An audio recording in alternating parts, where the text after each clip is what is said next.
I'm going to keep this straightforward because when you're standing in the kitchen wondering if a lever-style espresso machine is worth the counter space, the last thing you need is hype.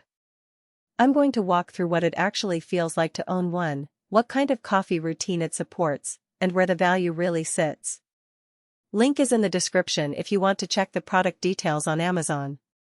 First, let's talk about the hesitation that most people have before pulling a lever. A lever machine is a different animal from the typical pump-driven home espresso maker. It asks you to become part of the extraction process. Your hand is the pump, your timing is the timer. That can feel exciting if you like a hands-on approach, but it can also feel like an extra step you didn't sign up for.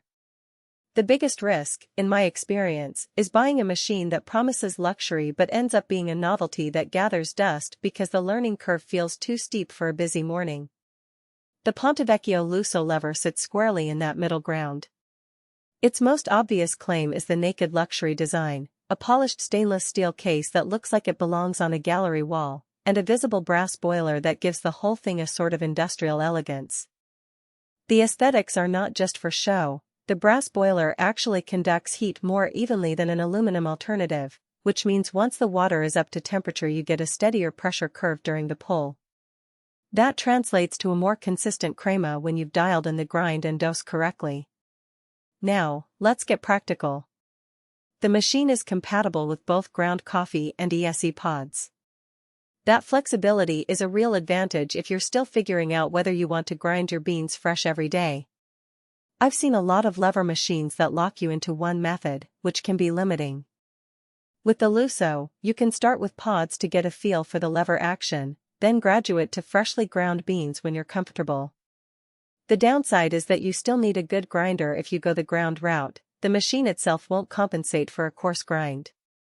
You'll notice under-extracted, watery shots if the grind isn't fine enough, and that can be frustrating the first few times. Setup is fairly straightforward, but it isn't instant. After you fill the boiler with water, you have to let it heat for roughly 810 minutes.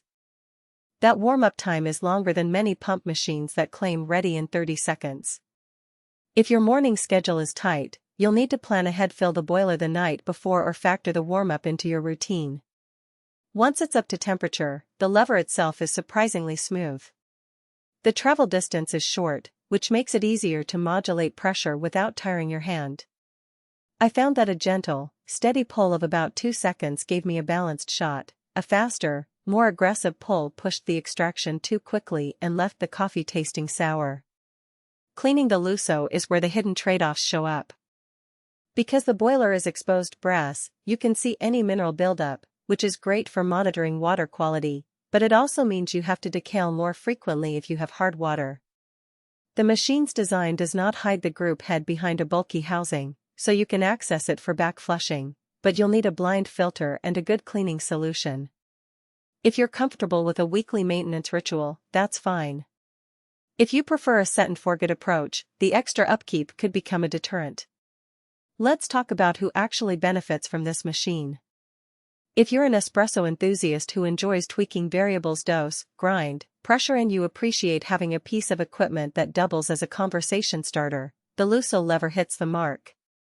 Its tactile lever gives you direct feedback. You can feel when the pressure builds and when it eases, which is something you can't get from a silent pump. The luxury look also fits nicely in a kitchen that leans toward modern or industrial decor. For people who already have a decent grinder and are looking to upgrade from a basic pump machine, this provides a step up without jumping into the commercial-grade realm. On the other hand, there are clear scenarios where you might want to pass. If you're new to espresso and just want a quick, reliable cup with the push of a button, a traditional pump machine or a pod-only system will serve you better. The lever adds a manual step that can feel like an obstacle when you're trying to make coffee before a commute. Space is another practical consideration. The stainless steel casing is substantial, and the brass boiler adds weight, so you need a sturdy countertop that can handle a 10-kilogram appliance. Finally, if you're on a tight budget, the Lusso sits in a price range where you could get a higher-end pump machine with more consistent temperature control and less manual involvement. Where does the value really come from? It's not just the metal you see, it's